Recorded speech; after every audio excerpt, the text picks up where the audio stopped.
Bismillahirrahmanirrahim. Alhamdulillahirrahmanirrahim. Sallallahu alaihi wasallam wa ala nabiyyina Muhammad wa ala alihi wa sahbihi ajma'in. Allahumma allimna ma yanfa'una wa allimna ma yanfa'una wa zidna ilma. Allahumma arina al-haqqa warzuqna ittiba'ahu wa arina al-batila warzuqna al-akhuq. Ahmad al-Muhayd min as-Saudiyyah min Riyadh. Talib doktorat di Ma'had Al-Ali di Qatar. Setelah beliau menyampaikan usia Allah Subhanahu wa Ta'ala, kemudian bersalawat atas Nabi Sallallahu Alaihi Wasallam dan berdoa mudah-mudahan Allah memberikan kepada kita ilmu yang bermanfaat dan menampakkan yang hak itu adalah hak, dan mudah-mudahan kita bisa mengikutinya dan menampakkan yang batil itu adalah batil sehingga kita bisa menjauhinya. Kemudian beliau memperkenalkan bahwasanya beliau adalah Fadilatul Syekh Ahmad bin Abdul Muhsin Al-Muhayd Hafizahullah Ta'ala. Beliau adalah telah mendapatkan doktorat di Ma'had Ali di Qatar yang ada di Riau. ودرسنا عند شيخنا محمد بن عثيمين رحمه الله تعالى 5 سنوات على يديه وكنا معه توحيده، وكان معنا آنذاك الشيخ أنيس أبو سليمان مدير معهد الأخوة، فكان نعم الصديق ونعم الأخ ومعيننا في طلب العلم، واستفدنا واستفاد ووفقنا الله جل وعلا. زرنا في اندونيسيا في جاوا الوسطى في مدينه سكراتو في سول، واقمنا عنده 3 دورات علميه سنويا، والسنه القادمه بدات باذن الله ستقام الدوره الرابعه. Kemudian beliau menyampaikan bahwasanya beliau pernah belajar kepada Fadilatul Syekh Shalih Al-Utsaimin rahimahullah ta'ala selama 5 tahun. Dan ketika beliau belajar di tempat Fadilatul Syekh Al-Utsaimin rahimahullah ta'ala, di sana ada Ustaz Aris Al-Baqlah yang mana beliau sekarang menjadi mudir Ma'had Al-Quwah di Sukoharjo. Dan beliau adalah teman yang baik dan saudara yang bagus. Beliau telah mengambil manfaat dari Syekh dan Syekh telah mengambil manfaat dari beliau. Kemudian pada kesempatan ini, alhamdulillah beliau bersyukur bisa hadir di Sukoharjo, dan juga ketika beliau di sana, beliau pernah mengadakan daurah tahunan, itu sudah sebanyak 3 kali. Dan insyaallah ta'ala nanti setelah bulan haji, nanti beliau akan mengadakan daurah yang ke-4. ونحن إذا رأينا مثل هذه الوجوه الطيبة المباركة وهذه المعاهد القوية في إندونيسيا وعدد الطلبة فيها، نعلم أن الإسلام في آسيا بخير بإذن الله جل وعلا. ثم فيكم استعينوا بالله جل وعلا وخذوا الكتاب بالقوة كما قال الله عز وجل، وكما قال النبي صلى الله عليه وسلم: المؤمن القوي خير وأحب إلى الله من المؤمن الضعيف. Kemudian beliau menyampaikan bahwasanya ketika beliau menyaksikan wajah-wajah yang bagus-bagus, kemudian menyaksikan manfaat yang bagus-bagus di negeri ini, maka beliau memiliki optimis bahwasanya insyaallah Islam di Asia ini akan menjadi baik karena Allah Subhanahu wa Ta'ala kemudian melalui perantaraan antum sekalian. Kemudian beliau berpesan bahwasanya kita sekalian diharapkan agar berpegang pada agama ini dengan sekuat-kuatnya. Kemudian Rasulullah SAW juga telah menyampaikan al-mu'minul qawiyyu, orang mukmin yang kuat itu lebih baik dan lebih dicintai oleh Allah daripada mukmin yang qawiyyu. طيب، أنا أريد أن أسأل المترجم: هل لديك مشكلة جديدة وجدت عليك الترجمة؟ فنستعين بأبي جبل أو بشخص آخر. هذه المشكلة الترجمة عندك مشكلة الآن؟ أيوة، حديثة جديدة. هذا الصوت عادي ليس كذا. سبحان الله، هذا الصوت يشبه صوت أحد العلماء عندنا توفي رحمه الله، وهو من علماء العالم الإسلامي الشيخ الدكتور عبد الله الجبري رحمه الله تعالى. هكذا صوته، وهو صوت عادي لا يجدي مشقة ولا، فأنا حبيت أن أستفسر فقط. أجل نبدأ على وجه الله. نقول بالله التوفيق، نحن نستقبل ضيفا كريما أظلنا هذه الأيام القريبة الداخلة علينا، والله جل وعلا أكرم هذا الضيف، فحري بنا أن نكرم من أكرمه الله، وأن نعظم من عظمه الله، وهو شهر الصيام. قال الله عز وجل: يا أيها الذين آمنوا كتب عليكم الصيام كما كتب على الذين من قبلكم لعلكم تتقون. فهذا الشهر الأعمال الصالحة فيه معظمة. قال الله عز وجل في الحديث القدسي: كل عمل ابن آدم له الحسنة بعشر أمثالها إلى 700 ضعف إلا الصوم فإنه لي وأنا أجزي به. ترك طعامه وشرابه وشهوته من أجلي، يعني من جرائم. الإخوة الذين أتوا متأخرين تعبوا والمسؤول هذه الإخوة هنا تعبوا القضية. بارك الله فيكم وجزاكم الله خير الجزاء.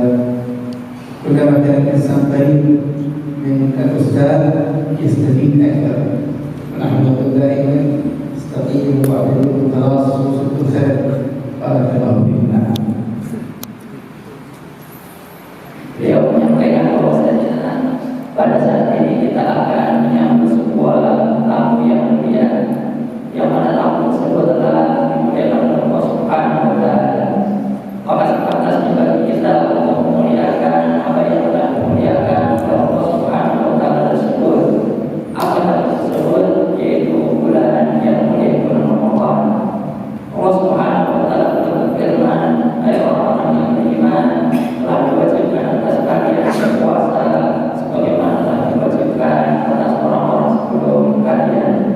Maka pada bulan tersebut amal-amal saleh diagungkan, dibesarkan, dan dilipat gandakan, sebagaimana datang di dalam hadits qudsi, setiap amal bani Adam itu adalah satu kebaikan dilipat gandakan menjadi 10 akan dilipat gandakan menjadi 700 kecuali siang, maka aku yang akan membalasnya, yaitu dia telah meninggalkan makanannya, dia telah meninggalkan syahwatnya karena aku." وصوم رمضان ركن من أركان الإسلام العظام، وهو فرض.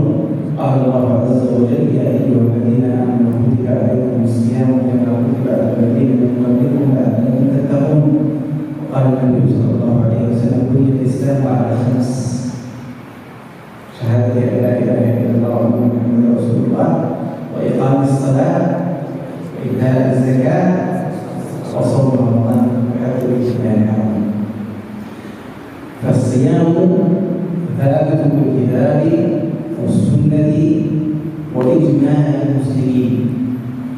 وصوم رمضان يجب في أحد أمرين: إما برؤية هلال رمضان كما قال الله عز وجل: شهر رمضان الذي أنزل فيه القرآن هدى للناس وبينات من الهدى والفرقان فمن شهد منكم الشهر فليصم.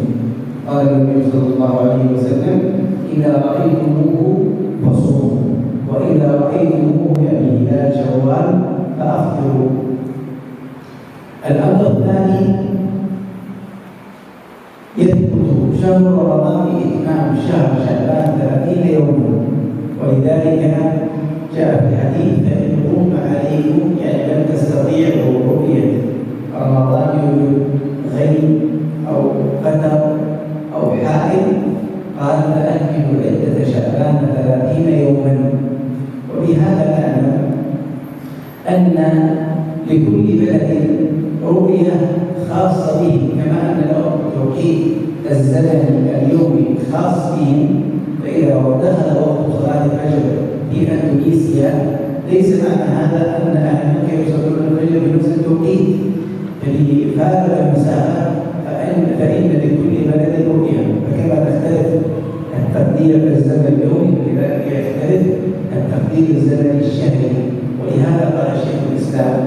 ابن تيمية رحمه الله تعالى تختلف مضاجع الهلال باتفاق أهل المعرفة من الملك إلى ذلك، وهذه القاعدة مقررة عند علماء الملك وأقرها علماء الشريعة.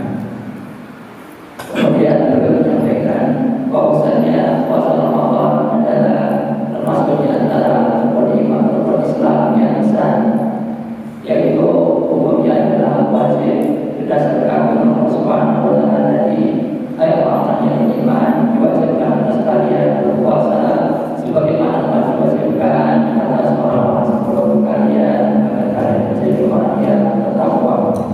Kemudian di dalam hadis Nabi Sallallahu Alaihi Wasallam beliau juga menjelaskan dunia Islam adalah tafsir Islam itu dibangun di atas 5 perkara: syahadat la ilaha illallah dan Muhammad Rasulullah, mendirikan sholat, menunaikan zakat, berpuasa di bulan Ramadan, dan haji ke Baitullah bagi yang mampu. Maka puasa ini menjadi tetap kewajibannya berdasarkan kitabullah, sunnah Nabi Sallallahu Alaihi Wasallam dan ijma' kaum muslimin. Puasa ini menjadi wajib disebabkan oleh satu di antara 2 perkara. Yang pertama yaitu ru'yatul hilal Ramadan, melihat hilal Ramadan. Ini seperti firman Allah Subhanahu wa Ta'ala, yaitu faman syahida minkum syahra falyasum. Barang siapa yang di antara kalian yang menyaksikan bulan itu, maka adalah dia berpuasa. Bulan di situ yaitu hilal Ramadan. Kemudian di dalam hadis Rasulullah SAW juga menjelaskan, jika orang itu masuk, jika kalian melihat hilal Ramadan maka berpuasa kalian. Wa idza ra'aytum, dan jika kalian melihatnya yaitu di hari raya Idul Fitri, fa'afiru, maka berbukalah kalian. Ini yang pertama, yaitu dengan melihat hilal Ramadan. Yang kedua, puasa itu menjadi tetap kewajibannya ketika dengan menyempurnakan bulan Sya'ban menjadi 30 hari. Ini seperti di dalam hadis ba'ikum ma'alaikum, apabila terjadi mendung pada kalian sehingga kalian tidak bisa melihat hilal, maka fa'alimmu, maka sempurnakanlah jumlah bilangan Sya'ban menjadi 30 hari. Maka perlu ketahui bahwasanya setiap negara itu memiliki rukyah yang khusus pada negara tersebut. Sebagaimana waktu sholat juga berbeda-beda, maka di satu waktu dan satu tempat misalnya telah masuk waktu subuh, maka di tempat yang lain belum masuk. Maka sebagaimana terjadi perbedaan di dalam waktu sholat, maka terjadi pula perbedaan di dalam masalah waktu puasa ini. Al-Imam Taimiyah rahimahullah ta'ala menjelaskan bahwasanya tahtalifu mathalibul hilal, telah berbeda-beda tempat terbitnya hilal itu bitifaqi ahli falak, berdasarkan kesepakatan ahli falak. Dan ini adalah sebuah kaidah yang telah diatur oleh para ulama. ويستحب ليلة 30 من شعبان أن يخرج الناس يتراءون الهلال، ولهذا كان النبي صلى الله عليه وسلم يخرج بأصحابه يتراءون الهلال، فقيل له يا رسول الله قد رأينا الهلال، فأمر بلالا وقال أذن بالناس يا بلال أن يصوموا غدا، ولا يجوز أن يصام قبل رمضان يوم أو يومين احتياطا. ولهذا جاء في الحديث الصحيح من حديث أبي هريرة قال عليه الصلاة والسلام لا تقدم رمضان بصوم يوم ولا يومين إلا رجل كان يصوم صوما فليصوم. وفي الحديث الآخر من صام اليوم الذي يشك فيه وهو ليلة 30 فقد عصى أبا القاسم صلى الله عليه وسلم. Kemudian beliau menjelaskan dua masalah. Masalah yang pertama yaitu disunahkan pada tanggal 30 Sya'ban untuk keluar untuk melihat hilal, agar orang-orang pada keluar melihat hilal. alaihi wasallam. Maka ketika ada di antara sahabat menyaksikan bahwasanya hari itu telah melihat hilal, maka beliau menyampaikan, "An-nas ya Bilal, umumkanlah kepada manusia wahai Bilal agar orang-orang berpuasa besok." Kemudian masalah yang kedua yang beliau sampaikan adalah larangan berpuasa sehari atau 2 hari sebelum masuk bulan Ramadan. Sebab itu berhati-hatian, jangan-jangan sudah masuk bulan Ramadan. Larangan ini telah datang dalam hadits Abu Hurairah radhiyallahu anhu, yaitu larangan pada Ramadan, jangan kalian mendahului Ramadan dengan berpuasa 1 hari atau 2 hari sebelumnya, kecuali apabila orang tersebut bertepatan dengan puasa yang biasa dia lakukan, maka hendaklah dia berpuasa pada hari tersebut. Kemudian di dalam hadis yang lain, Rasulullah SAW juga menjelaskan sebagaimana jelas oleh sahabat radhiyallahu anhu, "Man shalla", barang siapa yang berpuasa pada hari yang diragukan hari itu hari Syak, hari yang diragukan apakah sudah masuk bulan Ramadan atau belum, faqad asaba al-qasim, maka sungguh orang tersebut telah bermaksiat kepada Abul Qasim Rasulullah sallallahu alaihi wasallam. ندخل في تأليف الصيام. الصيام لغة هو الإحسان. قال الله عز وجل حكاية عن مريم: إني نذرت للرحمن صوما فلن أكلم اليوم إنسيا. فنذرت صوما يعني إمساكا عن الكلام. وبالاصطلاح الفقهي قال العلماء رحمهم الله هو الإمساك عن المفطرات من طلوع الفجر إلى غروب الشمس بنية التعبد لله عز وجل.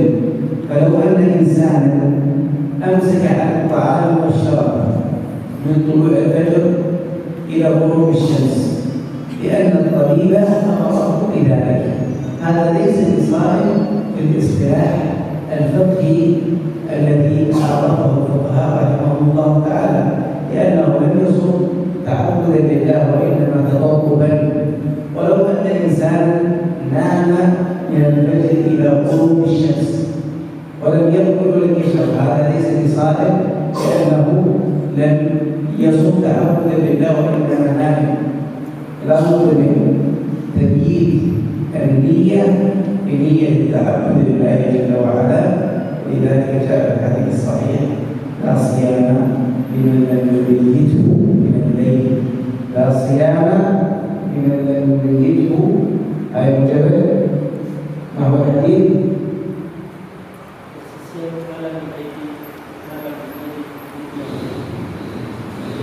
المشهور يا أبا الجبل أو معنا لا تنشغل. لا صيام لمن لم يبيته من الليل قال الله جل وعلا. نعم. Kemudian beliau menyampaikan tentang definisi puasa. Apakah definisi puasa itu? Puasa secara bahasa artinya adalah al-imsak, yaitu menahan atau mencegah diri. Ini sebagaimana datang di dalam surah Maryam, perkataan Maryam, "Inna tadkhulul rahman shauma wal kalimah yauma insiya." Kata Maryam, sesungguhnya aku benar untuk Ar-Rahman, yaitu menahan sehingga aku tidak mengajak bicara seorang pun. Kata ada untuk imsak, ada untuk puasa dalam ayat ini adalah maksudnya adalah menahan diri dari berbicara, tidak berbicara kepada seorang pun. Ini nadanya Maryam. Kemudian secara istilah syariat yaitu imsak an-muftirat, yaitu menahan diri dari perkara-perkara yang membatalkan puasa. Min tulu'il fajri ila ghurubi syams, sejak terbit fajar sampai tenggelamnya matahari. Intinya ta'abbud lillah, dengan niat ta'abbud menghamba oleh Allah Subhanahu wa taala. Maka sekiranya seseorang tidak makan dan tidak minum dari terbitnya matahari, terbitnya fajar sampai tenggelamnya matahari, karena dokter melarang itu, ada dokter melarang itu, maka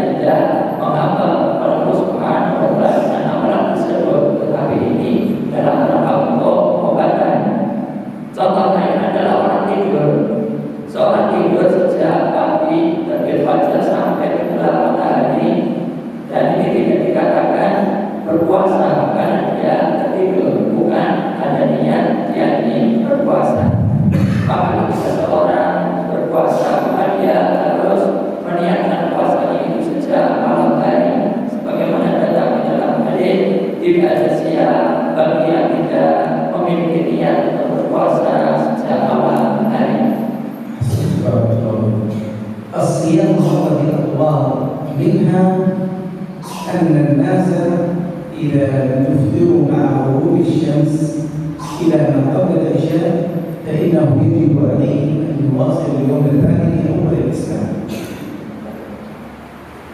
الصيام مر بأضرار، منها أنهم كانوا يصومون ويفطرون مع غروب الشمس، فإن تأخروا في الإفطار لأي وقت ودخل وقت العشاء فيجب عليهم أن يستمروا في الصوم إلى اليوم الثاني بعد غروب الشمس، كما جاء في صحيح البخاري من حديث براءة بن عازب. فذلك الصحابي في اليوم الأول لم يتمكن من الإفطار حتى غربت الشمس، فلما جاء اليوم الثاني بالمصائب دخل إلى زوجته وقال هل أكلكم طعام؟ وكان مجهد اليوم وهو يصوم، فذهبت تبحث له عن طعام، فلما أتته بعد العشاء فإذا هو قد نام ولم يأكل، فقالت خيبة لك لأنك وقعت في مصيبة. فلما كان من اليوم الثالث لم يأكل ولم يشرب سقط مغنيا عليه، فأخبر النبي صلى الله عليه وسلم بذلك، فنزل التخفيف من رب العالمين الآن باشروهن وابتغوا ما كتب الله لكم وكلوا واشربوا حتى يتبين لكم الخيط الأبيض من الخيط الأسود من الفجر ثم أتموا الصيام إلى الليل. وقال النبي صلى الله عليه وسلم إذا أقبل الليل من هنا وأشار إلى جهة المشرق وأدبر النهار من هنا وأشار إلى جهة المغرب وغربت الشمس فقد أفطر الصائم، أفطر الصائم حكما وإن لم يأكل ولم يشرب. فهذا كان في الطور الأول في الإسلام، ثم حصل التخفيف كرب العالمين الحمد لله. Kemudian beliau menjelaskan bahwasanya puasa ini memiliki beberapa tahapan syarat dan puasa. Yang pertama, yaitu bahwasanya apabila berpuasa itu maka seseorang puasa sampai maghrib. Apabila seseorang terlambat dalam berbuka sampai masuk waktu isya, maka dia harus menyempurnakan puasanya sampai besok. Besok sore baru boleh berbuka, maka artinya 2 hari kalau dia terlambat berbukanya sampai isya. Nah, dan ini telah terjadi di dalam Rasulullah SAW sebagaimana datang di dalam hadis Al-Bukhari. Ada di antara sahabat itu bilang kepada istrinya atau minta makanan untuk berbuka, kemudian tertidur. Nah, akhirnya bangun sudah malam, maka istrinya bilang celaka kau gak boleh berbuka, karena terlambat berbukanya. Maka akhirnya dia keesokan harinya dia berpuasa lagi. Kemudian sampai bersambung pada hari berikutnya, yang ketiga setelah 3 hari maka dia jatuh menjadi pingsan. Maka ini kemudian turun peringanan dari Allah Subhanahu wa Ta'ala. Maka di waktu malam kulu washrab, makanlah dan minumlah sampai terbit fajar.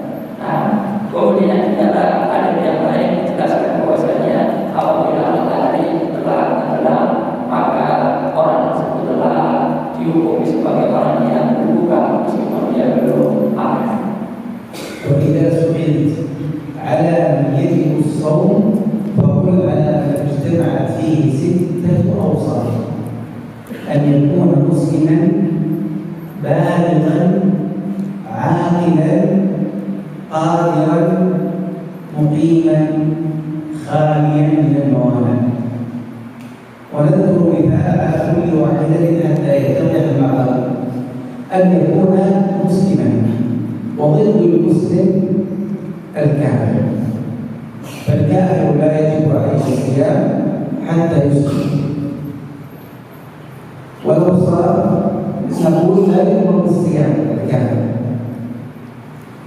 حتى يسلم، ولو صار الكافر لا يقبل منه ويعاقب على تركه يوم القيامة. والدليل على ذلك قول الله عز وجل في سورة التوبة: وما منعهم أن تقبل منهم نفقاتهم إلا أنهم كفروا بالله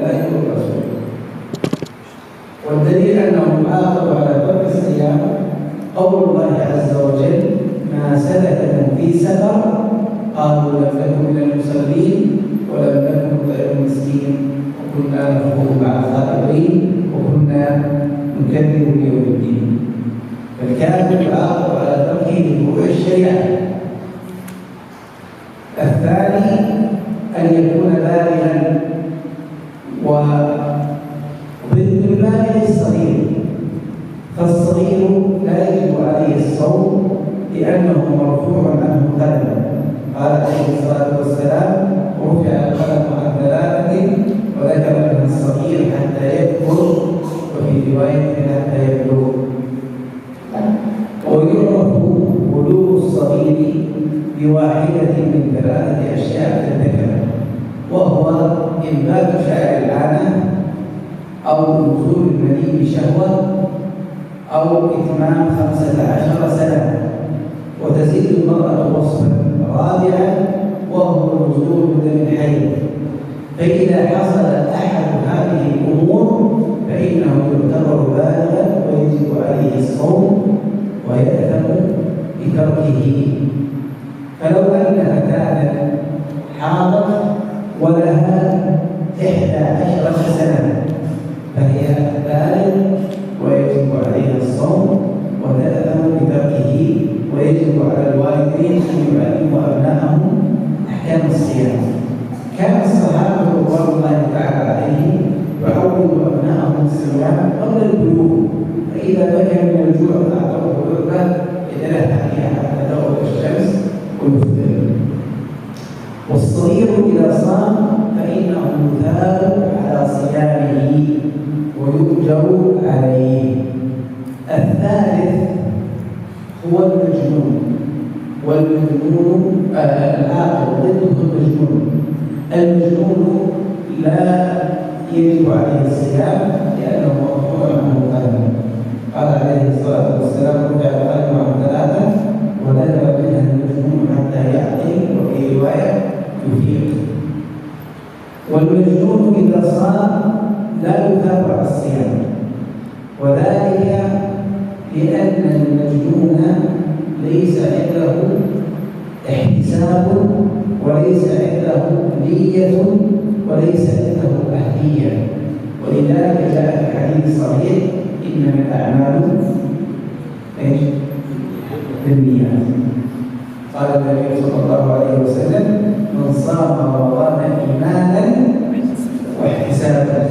فهذا الصغير المميز دون سن البلوغ يستطيع أن ينوي ويحتسب الأجر عند الله.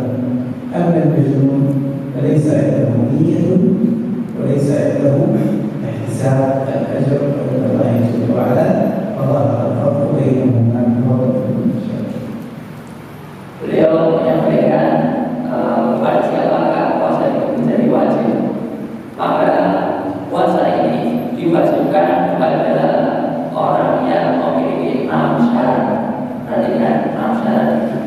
Yang pertama muslim, yang kedua balik, yang ketiga berakal, keempat dia mampu, yang kelima dia tinggal tidak sabar, yang keenam kosong dari menghalang. Yang pertama seorang muslim, syaratnya seorang muslim, lawannya muslim adalah kafir, maka tidak wajib berpuasa orang kafir sampai dia masuk Islam.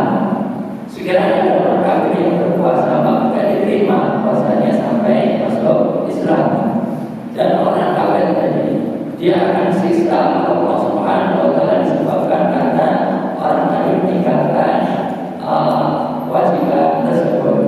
Dari ini adalah Allah Subhanahu wa taala dalam surah Taubah, dan tidaklah Allah menerima sedekah-sedekah mereka kecuali disebabkan karena mereka kafir kepada Allah dan kepada Rasulnya.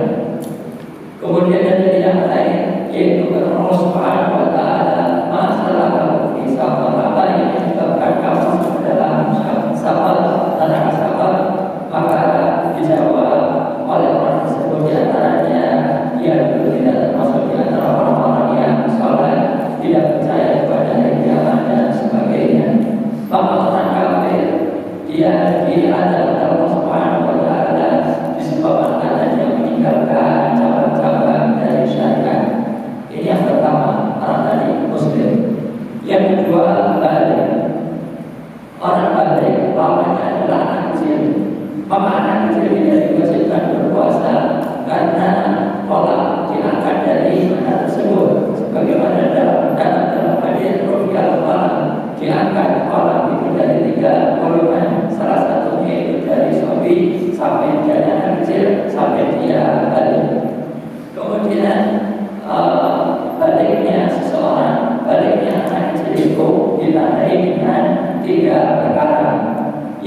Sedangkan anak perempuan maka ditambah dengan yang keempat, yaitu haid datang bulan. Sekiranya terjadi satu di antara tanda-tanda tersebut, maka anak tersebut menjadi balik. Maka ketika sudah balik, maka dia akan berdosa ketika meninggalkan berpuasa tersebut. Sekiranya ada seorang anak perempuan, dia usianya 11 tahun, tapi tidak balik, tapi dia sudah datang bulan haid, maka dia telah memenuhi balik dan dia berdosa ketika meninggalkan berpuasa. Maka orang tua wajib mengajarkan kepada anak-anaknya hukum-hukum tentang berpuasa. Sebagaimana dahulu para sahabat mengajarkan kalau anak-anak mereka akan berpuasa, yaitu dengan lupa permainan. Kalau anak-anak tadi minta makanan, maka dikasih mainan untuk melatih anak kecil sampai terbit matahari. Dan ini terjadi di zaman sahabat radhiyallahu anhum. Kemudian bagaimana puasanya anak kecil? Maka siang muslim puasanya anak kecil maka mendapatkan pahala. Anak kecil mendapatkan ganjaran karena berpuasa. Kemudian syarat yang ketiga berakal. Lawan yang berakal adalah majnun, yaitu gila. Orang yang gila maka dia tidak ada pola pembebanan karena diangkat dari orang tersebut. Robi al-Falah adalah yaitu diangkat orang itu dari tiga golongan, salah satunya itu dari majnun, orang gila, ayat sampai dia berakal, atau al-tayyifi sampai dia sadar. Sekiranya ada orang gila yang berpuasa, maka puasanya tersebut tidak dianggap. Kenapa? Karena orang yang gila tadi tidak memiliki ihtisab, tidak bisa mengharap pahala dari Allah Subhanahu wa Ta'ala. Tidak pula dia memiliki niat, tidak pula memiliki keahlian.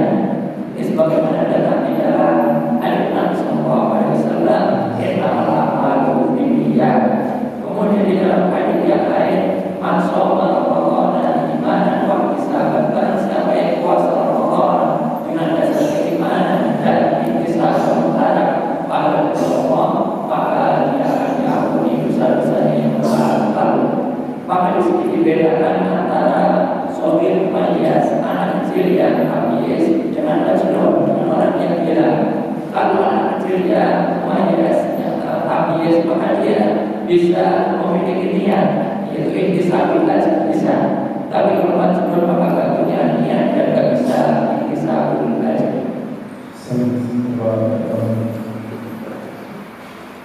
الوصف الرابع الذي يجب عليه الصيام أن يكون قادرا، وضد القادر العاجز. قال الله عز وجل: وعلى الذين يطيقونه فدية طعام مسكين. العاجز لا يجب عليه الصيام، وعجزه لا يكون حاله، إما أن يكون عجزه دائم كبير السن أو مريض مرض مزمن، فهذا يفطر ويطعم عن كل يوم مسكينا. وله أن يطعم المسكين كل يوم عن أولاده في البيت، فينتهي الشهر وينتهي تمام الذمة. وله أن يؤخر الإطعام إلى نهاية الشهر ويطعم هذه المساكين بعدد أيام الشهر. كان الشهر كامل الإنسان 30 وكان 27، وليس له أن يطعم 30 مسكين في أول يوم من رمضان، لأنه حتى متى فمدته في آخر يوم، فليس له أن يسبب. كما أنك لا يجوز لك أن تصلي الظهر قبل الزوال ولا المغرب قبل غروب الشمس، فكذلك لا يجوز أن تقدم العبادة قبل وقتها. والقسم الثاني من العجز الطارئ، مثل صداع أو زكمة أو انفلونزا أو ما أشبه ذلك من الأمراض اليسيرة، فهو يفطر ويقضي ما أفطره وليس له أن يطعم. فإذا بدأ بمرضه فإنه يأتي كما قال الله عز وجل: فأن يكون من أيام أخرى. الوصف الخامس أن يكون مقيما، وضد المقيم المسافر.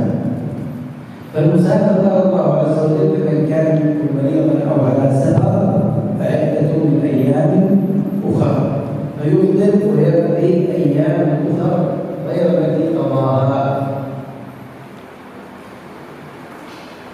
والوصف وبالنسبة للمسافر إذا قيل أيهما أفضل للمسافر أن يصوم في السفر أو أنه يفطر في السفر، فالجواب أنه تختلف باختلاف الأحوال. الصحابة رضوان الله تعالى عليهم كانوا يسافرون مع النبي صلى الله عليه وسلم، يقول أنس فمنا الصائم ومنا المفطر ولم يأت بعضنا على بعض. فإن كان الصوم ليس فيه مشقة فقد صام النبي صلى الله عليه وسلم في السفر، وصام الصحابة الكرام في السفر. وجاء رجل وسأل النبي صلى الله عليه وسلم عند عائشة قال أصوم في السفر؟ قالت عائشة وكان كثير الصيام، قال إن شئت فصوم وإن شئت فأفطر. والصوم في السفر مع عدم المشقة فيه 4 فوائد. أولا أنه أسرع لإبراء الذمة. ثانيا أنك تصوم في السنة الفاضل. ثالثا أنه أسهل وأرغب بك أنك تصوم مع الناس. رابعا أنك تسأل النبي صلى الله عليه وسلم أنه صام في السنة. النوع الثاني إذا كان السفر فيه مشقة كبيرة ولا يطيق الإنسان معه الصيام، فالصوم مع المشقة الكبيرة حرام وإثم. وذلك أن النبي صلى الله عليه وسلم رأى زحاما شديدا ورجلا قد ظلل عليه، قال ما هذا؟ قالوا صائم. قال ليس من البر الصوم في السفر، وإذا لم يكن من البر فإنه يكون من الإثم. وفي رواية قال عليه الصلاة والسلام عليكم برخصة الله التي رخص لكم.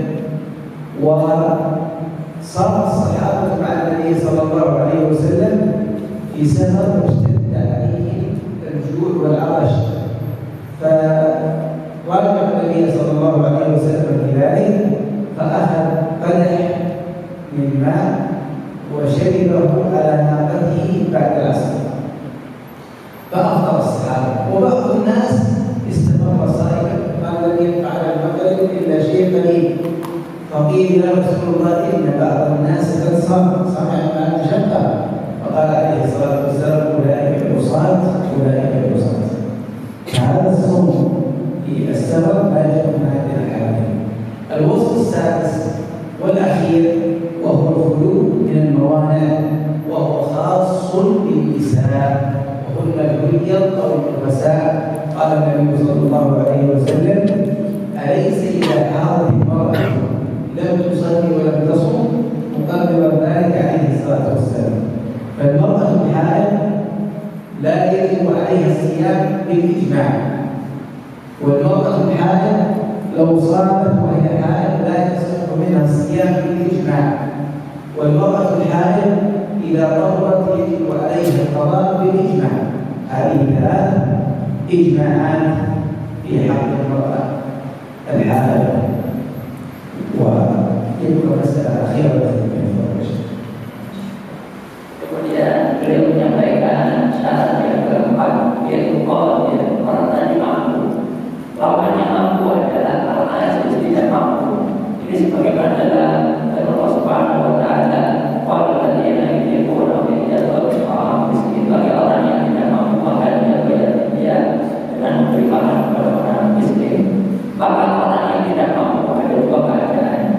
Yang pertama, ketidakmampuan yang terus menerus. Ini contohnya orang yang sudah lanjut usia, sudah tua, atau orang yang tertimpa penyakit yang sudah kemungkinannya sembuh itu kecil. Maka apa yang dilakukan?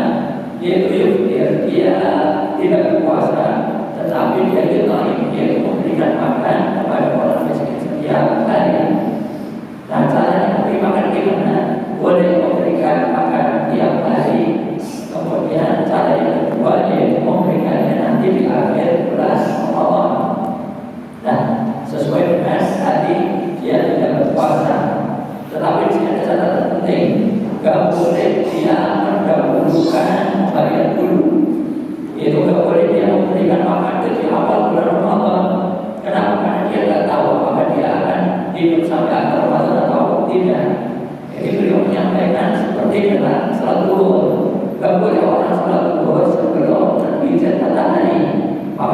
juga membayar, juga boleh mendahulukan dari waktunya. Ini yang pertama. Kemudian kedua yang toleh, yaitu ansul toleh, ketidakmampuan yang datang tiba-tiba.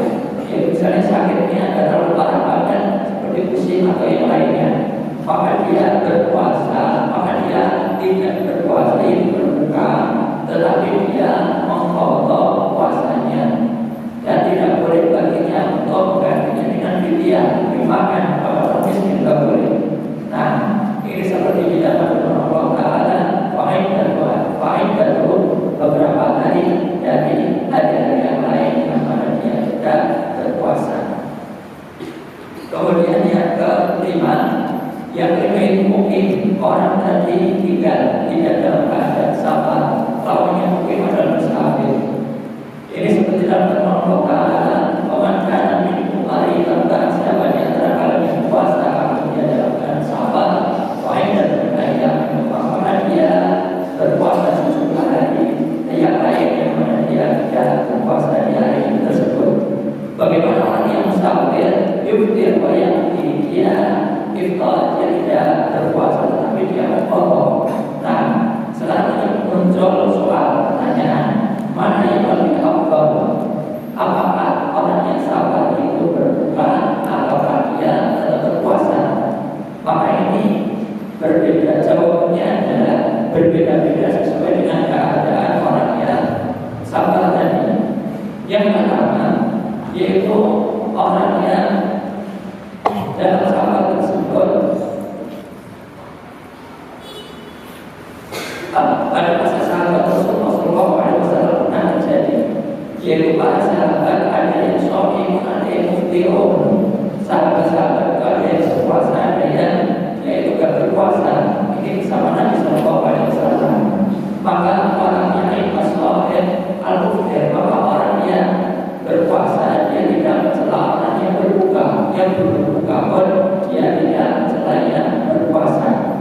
Maka jenis yang pertama itu puasa yang tidak susah, puasa yang tidak terasa susah ketika melakukan sabar yang pertama. Nah, yaitu apa? Pernah terjadi di masa Rasulullah SAW tersebut. Kemudian ketika dalam hadits Aisyah radhiyallahu anha tentang as-shaum fi safar, maka Rasulullah SAW melihat orang lain, maka beliau berkata, "In syi'ta fasum wa in syi'ta fa'aftir." Kalau kamu mau maka puasalah, kalau kamu mau maka bukalah. Dikasih pilihan. Nah, jadi ketika puasa yang tidak susah, puasa yang tidak berat, ketika sedang sabar. Dan manfaat berpuasa ketika ketika sedang dalam keadaan sabar yang tidak susah ini ada 4 keutamaan, ada 4 manfaat ketika orang berpuasa dan keadaan sabar yang tidak susah ini. Manfaat yang pertama, asra, lebih cepat di dalam tarawih, dalam bebas dari beban.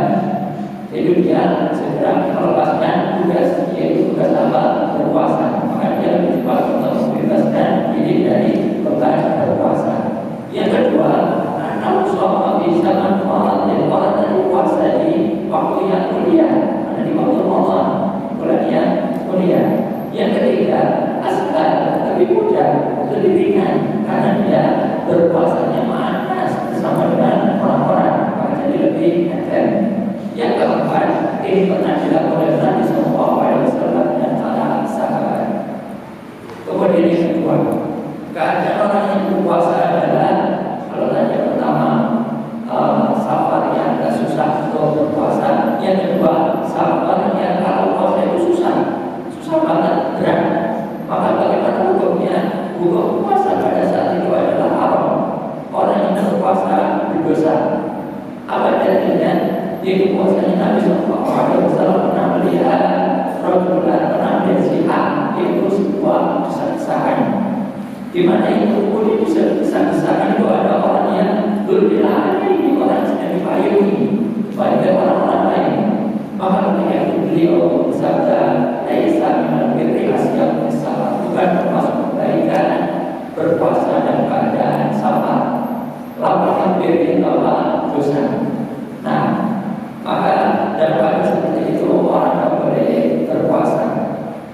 Kemudian pada suatu hari Rasulullah SAW bersama para sahabat. Kemudian di dalam sebuah peperangan.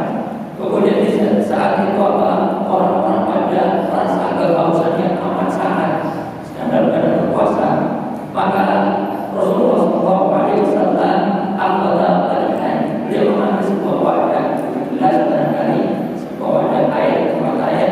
Kemudian beliau minum di depan para sahabat, dalam setelah sholat asar. Itu sudah diambil, tetapi Nabi mengatakan puasa itu dengan minum air di depan para sahabat. Maka para sahabat pun mengikuti untuk berbuka puasa. Nah, kemudian dilapori, wahai Rasulullah, di sana itu ada sebagian orang juga berpuasa, dia berbuka, dia tetap berpuasa. Maka beliau Rasulullah SAW bersabda, ulah kalau musuh, mereka itu adalah orang yang bermaksiat, mereka itu adalah orang yang bermaksiat. Nah, kemudian dia keenam, yaitu ulumul minal mawali. Ini syarat yang keenam, tidak ada menghalang kosongnya seseorang dari menghalang. Yaitu apa? Syarat ini khusus untuk nisa atau wanita. Apa itu? Kosong dari haid dan nifas. Kosong tidak ada haid dan tidak ada nifas. Ini dalam hadis ada istilah atau marah atau selalu sembuhkankah apabila seorang wanita itu dia sedang datang bulan, maka dia tidak sholat dan tidak berpuasa, maka syaratnya adalah khusus untuk kaum wanita. Maka di sini ada beberapa ijma, ada 3 ijma, yaitu bahwasanya orang yang haid ini tidak boleh berpuasa berdasarkan ijma yang pertama. Yang kedua, seandainya berpuasa tidak sah ijmanya. Kalau berpuasa tidak sah puasanya berdasarkan ijma. Kemudian yang ketiga, ijma yang ketiga adalah wajibul qada, wajib untuk mengqada. Nah, وإذا سئلت عن المفطرات فهي 3 بالإجماع ذكرها الله عز وجل في القرآن. قال الله عز وجل: فالآن باشروهن وهو الجماع وابتغوا ما كتب الله لكم وكلوا واشربوا حتى يتبين لكم الخيط الأسود ثم أتموا الصيام إلى الليل. فالأكل والشرب والجماع هذه بالإجماع والقرآن. kemudian beliau menjelaskan apabila ada orang bertanya padamu apakah perkara yang membatalkan puasa, maka jawablah, yaitu ada 3 perkara berdasarkan ijma, dan 3 perkara ini tertulis di dalam Al-Quran, yaitu yang pertama makan, yang kedua minum, dan yang ketiga jima.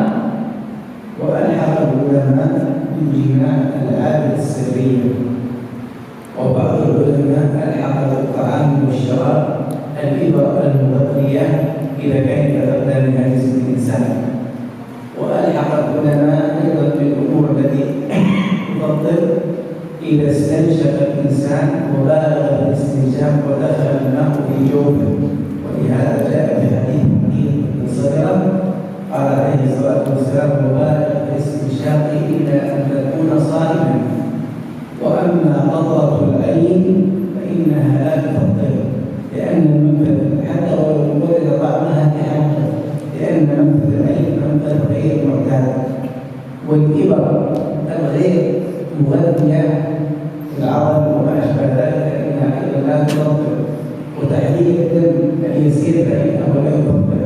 أما أخذ الدم الكثير تبرع الدم فهو ينزل منزلة الحجامة، فعندما يقول بأن الحجامة تفضل فهو يفطر بذلك. Kemudian beliau menjelaskan ada beberapa perkara yang dimasukkan oleh para ulama termasuk sebagai membatalkan puasa. Yang pertama adalah al-adat sirriyah, yaitu masturbasi atau onani, maka ini membatalkan puasa. Yang kedua yaitu riba rotiah, suntikan yang berisi makanan, itu seperti infus, maka itu seperti masukkan makanan ke dalam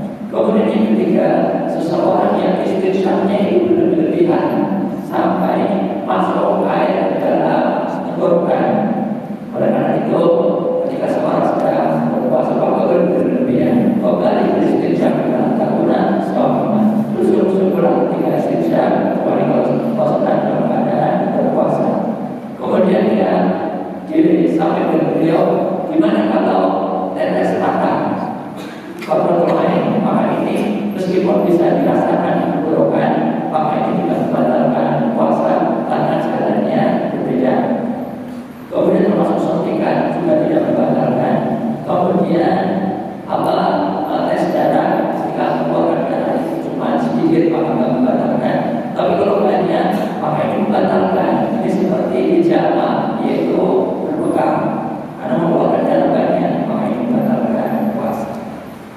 وهذه المفطرات لا تفطر إلا بثلاثة شروط.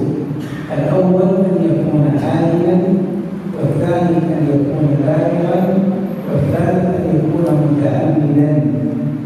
العالم ضده الجاهل، فلو أن الإنسان يجهل أن الحجامة تفطر وفعلها في نهار رمضان جاهلا منه بهذا الحكم فإنه لا يدخل بذلك. وأيضا الناسي، فإن الإنسان إذا أكل أو شرب ناسيا فقد جاء في الحديث الصحيح فليتم صومه فإنما أطعمه الله وسقاه. الله جل وعلا يقول: ربنا لا تؤاخذنا إن نسينا أو أخطأنا، وقال الله عز وجل: فعل كما في صحيح مسلم. الثالث أن يكون متعمدا، فلو أن الإنسان وهو نائم احتلم فاستيقظ فوجد أثر الاحتلام على ملابسه وعلى فخذيه فإنه لا يخطئ بذلك لأنه غير متعمد. هذا ونقف على هذا القدر والله أعلم وصلى الله وسلم وبارك. Kemudian beliau menyampaikan bahwasanya pembatal-pembatal tadi tidak batalkan puasa seseorang kecuali dengan 3 syarat. Syarat yang pertama, Anda pun alim, orang tadi tahu. Yang kedua, Anda pun ada orang tadi ikat. Dan yang ketiga, Anda pun tak bisa orang tadi sengaja. Yang pertama, orang tahu. Lawannya adalah orang kerja, orang yang tidak tahu. Sekiranya seseorang melakukan bicara jalan, dia melakukan buka, tapi tidak tahu kalau bicara itu batalkan puasa, maka puasanya tidak batal, karena dia tidak tahu. Kemudian syarat yang kedua harus ingat, maka orang yang lupa tidak menjadi batal. Seperti orang lupa makan, kita obat dan puasa, maka kita akan paling masuk Allah dan dia menggunakan puasanya. Karena itu adalah merupakan rezeki dari Allah Subhanahu wa Ta'ala. Kemudian Allah juga berfirman, Rabbana la tu'akhidna in akhta'na. Ya Allah, wahai kami, jangan siksa kami karena kami lupa atau karena kami salah. Kemudian ini ketika orang tadi sengaja, maka orang yang tidur, kemudian dia mimpi basah, ketika bangun dia dapat basah-basah di pakaiannya atau di pahannya, maka dia tidak batal puasanya karena dia tidak sengaja. الختام أيها الكرام، نحن في يوم الخميس 19 من شهر شعبان عام 37 و400 للهجرة هنا هذا المجلس الجميل الذي بآله اللؤلؤ والمرجان وهذا المعهد المبارك. نسأل الله جل وعلا إلا أن خير في هذه البقعة المباركة. وإنني بهذه المناسبة أرجو أن تؤمنوا على دعاء لأخينا الشيخ إبراهيم النجار، وهو من طلاب شيخنا محمد العثيمين، وهو الآن على السرير الأبيض في المستشفى في مدينة جدة في المملكة العربية السعودية، وهو مريض مرض مفاجئ وسوف ندعو له وننظر. Kemudian beliau di penghujung apa yang disampaikan ini, beliau syukur bisa datang di markas markas ini. Dia ada sebuah markas yang bagus, beberapa komputer lainnya. Kemudian pada kesempatan ini beliau berharap kepada semuanya untuk mengaminkan doa yang dipanjatkan. Doa ini ditujukan kepada salah satu di antara murid Syekh Shalih Al-Utsaimin yang namanya yaitu Syekh Ibrahim An-Najjar, yang mana dia sekarang sedang sakit berbaring di rumah sakit di Jeddah dan beliau sakit secara tiba-tiba. Maka kita harapkan mengaminkan doa beliau.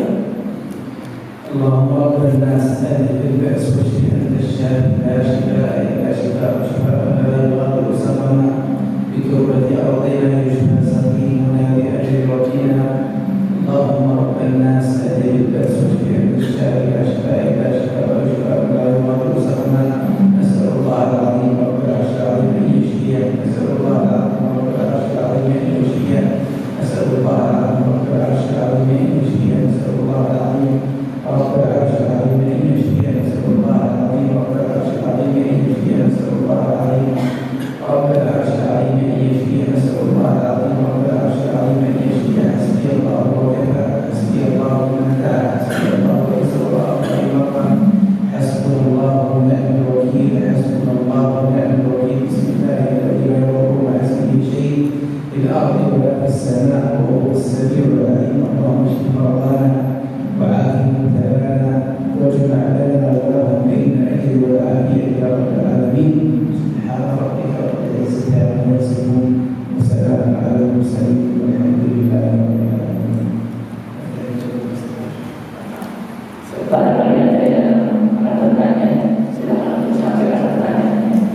فعليه القضاء.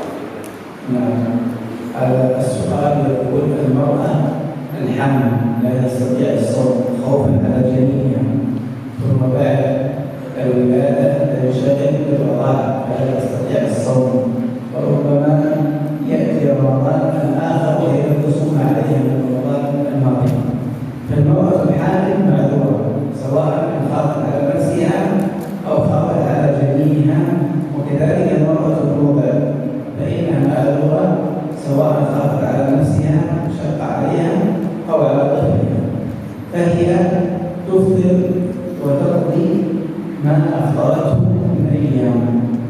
وبالنسبة للإطعام فهو على سبيل الاستحباب كما ورد في كلام العباس، فإن المرأة الحامل والمرضع إذا خافتا على طفليهما فإنهما يقضيان عن كل يوم مسكينا، وإطعامها على سبيل الاستحباب والقضاء على سبيل الوجوب. والله أعلم. Di sini ada pertanyaan, bagaimana jika seorang wanita yang sedang hamil, kemudian dia tidak bisa berpuasa pada bulan Ramadan, kemudian setelah dia melahirkan, nanti dia akan menyusui, maka tidak bisa puasa lagi bulan Ramadan yang berikutnya. Barangkali nanti berikutnya juga begitu. Nah, bagaimana itu? Jawab beliau, al-hamil mahdurah. Orang yang kualitasnya sedang hamil itu dia memiliki umur, baik itu karena dia takut akan membahayakan dirinya atau membahayakan janinnya. Begitu juga orang yang sedang menyusui, dia juga diberikan umur, baik itu karena khawatir akan membahayakan dirinya atau akan membahayakan anak kecilnya. Maka orangnya dan keadaan seperti itu, maka dia berbuka, tidak berpuasa pada bulan Ramadan, tetapi dia pada waktu misalnya ketika dia mampu pokoknya. Bagaimana dengan kita yang memberikan makan kepada orang miskin, maka ini hukumnya sunnah. Ini berdasarkan hadis atau riwayat dari Abbas radhiyallahu anhu, al-hamil wal-murdi, orang yang sedang hamil dan orang yang sedang menyusui, jika dia takut kepada bahaya pada dirinya. الحامل والمرضع تفطران وتقضيان وتطعمان لكل يوم مسكين. هذا معنى الحامل والمرضع تفطران وتقضيان. Seorang yang sedang hamil dan sedang menyusui, maka dia tidak berpuasa, tetapi dia mengqadha. Dan juga apa? Dan juga dia bayar iman, dan dia memberikan makan dari setiap hari itu pada seorang miskin, tetapi memberikan makan ini adalah hukumnya sunnah, sedangkan mengqadha itu hukumnya wajib.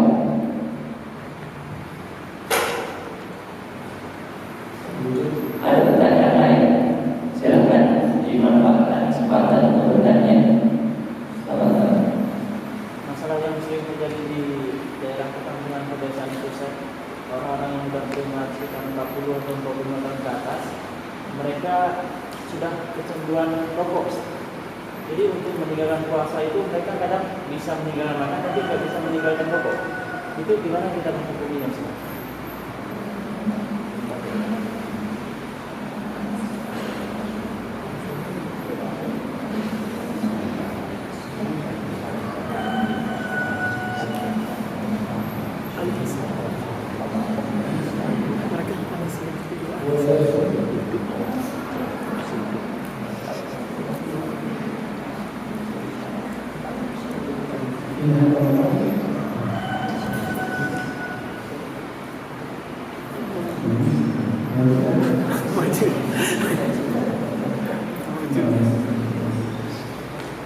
يقول السائل من يشرب الدخان في النهار ولا يشرب فقد الدخان. هذا الحقيقة أنه أقبح ممن يأكل ويشرب، لأنه أفضل بما حرم الله جل وعلا. قال الله عز وجل يحل لهم الطيبات ويحرم عليهم الخبائث. الدخان خبيث كريم، فهذا أقبح ممن يشرب عليه أن يجدد الحرمة بينه وبين الله، وأن يترك الفقر مع رمضان، وأن يبتعد عما حرم الله عز وجل عليه. وهذه من شؤون العصر.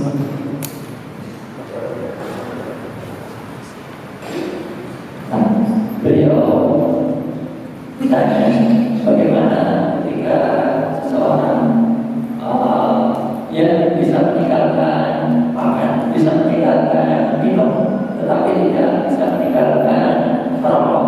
Bagaimana hukum puasanya? Maka menjawab bahwasanya orang yang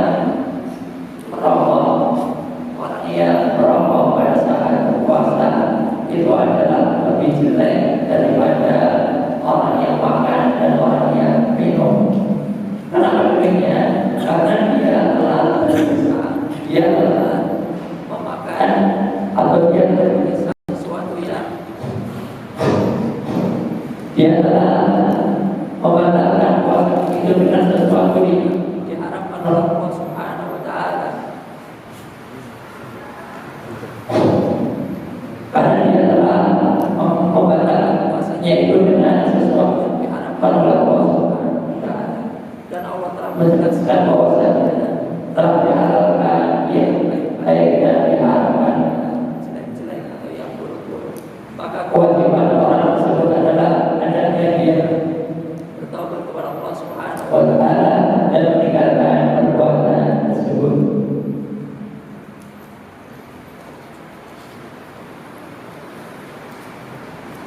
Nabi Asia.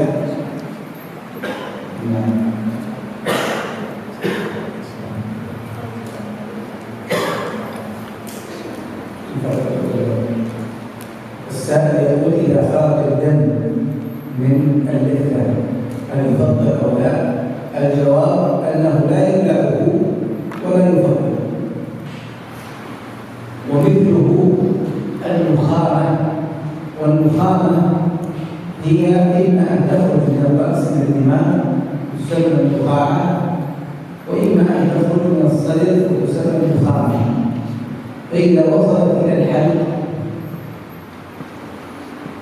فإنها لم تنفصل حتى الآن. أما إذا وصلت إلى الفم وبلعها فإنها وصلت إلى حكم منفصل.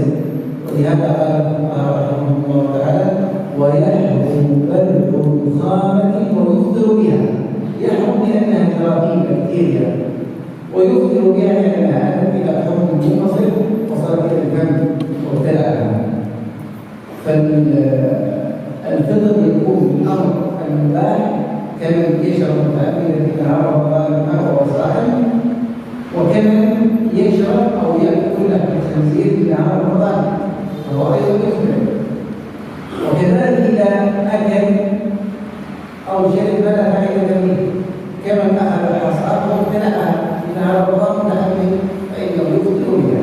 نعم. Kemudian saya bertanya, bagaimana ketika sedang berpuasa keluar darah dari gusi, apakah membatalkan puasa atau tidak? Maka beliau menjawab, tidak boleh dia menelannya, dia tidak boleh menelannya, maka tidak membatalkan puasanya. Maka ini adalah seperti keadaan darah, maka darah itu bisa keluar dari kepala, dari otak, atau keluar dari dada. Maka ketika darah itu masih ada di kerongkongan, maka dia belum dihukumi sebagai sebuah benda yang terpisah. Ketika belum keluar sampai ke mulut, tapi ketika sudah nyampe ke mulut, maka dia dihukumi sebagai sesuatu yang terpisah. Apabila sudah nyampe di mulut, maka dia menelan kembali. Oleh karena itu ahli fikih menyampaikan bahwasanya yang berubah diharapkan menelan darah, dan seseorang berkata karena dia menelan darah. Maka di sini beliau membedakan keadaan ketika darah itu sudah nyampe di mulut, maka dia harus melepaskannya, membuangnya ke ditelan. Kalau ditelan maka itu menjadi batal. Tetapi kalau itu masih di tenggorokan, maka Maka ketika seorang keadaan seperti itu, maka akan menelada itu tadi, seperti orang yang minum air di siang hari di bulan Ramadan. Ada pertanyaan lagi?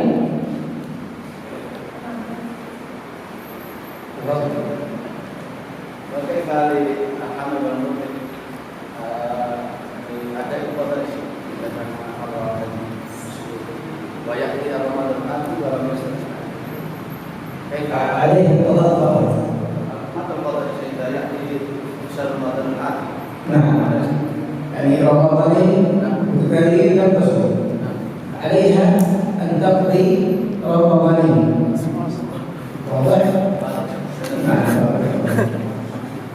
Nah ini pertanyaan, bagaimana jika seorang wanita dia tidak mampu berpuasa selama 2 bulan Ramadan, tahun ini Ramadan tidak bisa puasa, tahun depan tidak bisa lagi.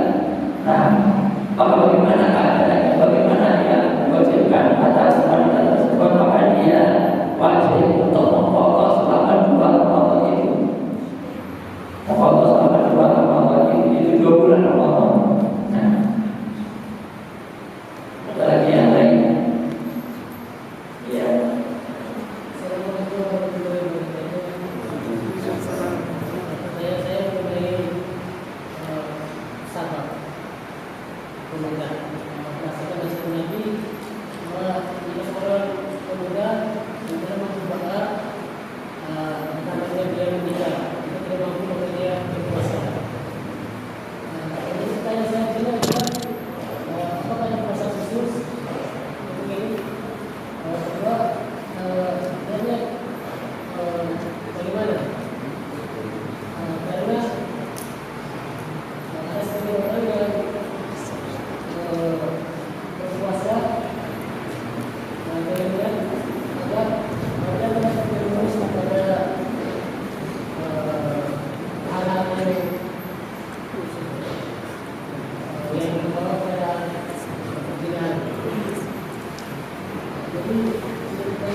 بالنسبة لحديث يا معشر الشباب أيها المسؤول من استطاع منكم الباء فليتزوج فإنه أغض للبصر وأحسن للفرج ومن استطاع عليه بالصوم فإنه وجاء متفق عليه.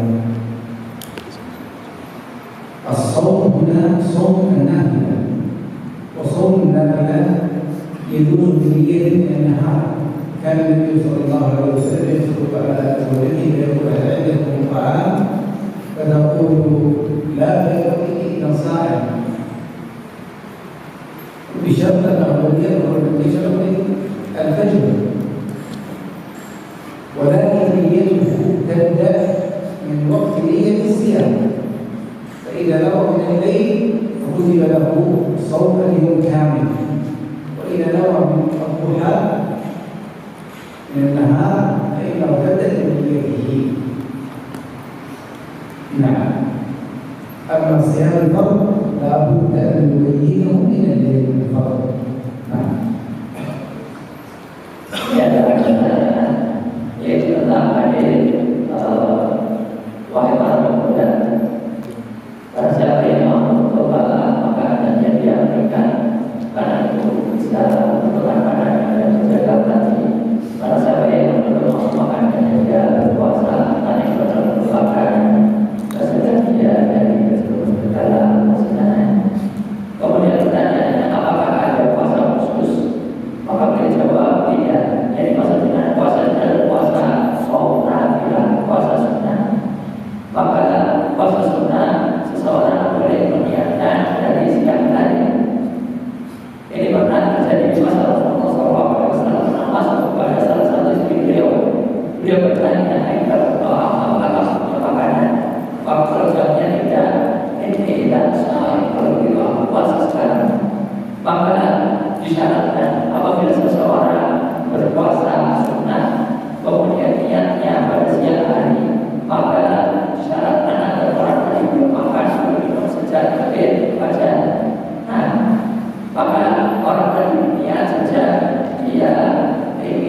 puasa tersebut. Begitu puasa tersebut, niat puasa dari waktu tersebut. Kalau dia niatnya dari waktu malam, maka dia akan bersoal jadi puasa yang sempurna. Tapi kalau dari waktu duha, maka dia dari waktu sudah dia berniat waktu duha tersebut. Ini berbeda dengan siap puasa wajib, maka harus niat dari malam tadi. وأنا أريد أن أختم بسؤال أسألكم سؤال إذا شخص خرج منه القيء في نهار رمضان وهو صائم هل يفطر بذلك أم لا؟ أنا الذي أسأل Ini beliau menyampaikan pertanyaan. Seandainya ada seseorang pada siang hari puasa Ramadan kemudian telah muntah, apa batalkan puasa atau tidak? Beliau bertanya itu.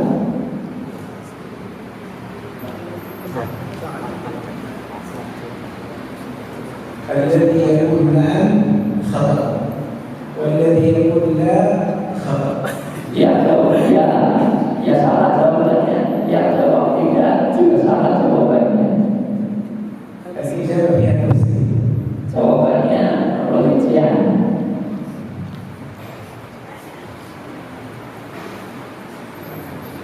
الجواب قال النبي صلى الله عليه وسلم من ذرأه القيء فلا شيء عليه ومن استقى فعليه القضاء. ذرأه القيء يعني غصبا عنه لم يتعمد هذا لا شيء عليه لأنه مكرم بحكم المكرم. ومن استقى أن يتعمد القيء فعليه القضاء. هذا والله أعلم. صلى الله عليه وسلم. Kemudian beliau jawab bahwasanya rinciannya adalah apabila seseorang tersebut muntah yang tidak sengaja, maka dia tidak batal puasanya, hanya seperti orang yang terpaksa. Tapi kalau dia adalah orang yang sengaja memuntahkan diri, berusaha biar dia muntah, maka dia wajib untuk mengqadha karena puasanya batal. Jazakallah.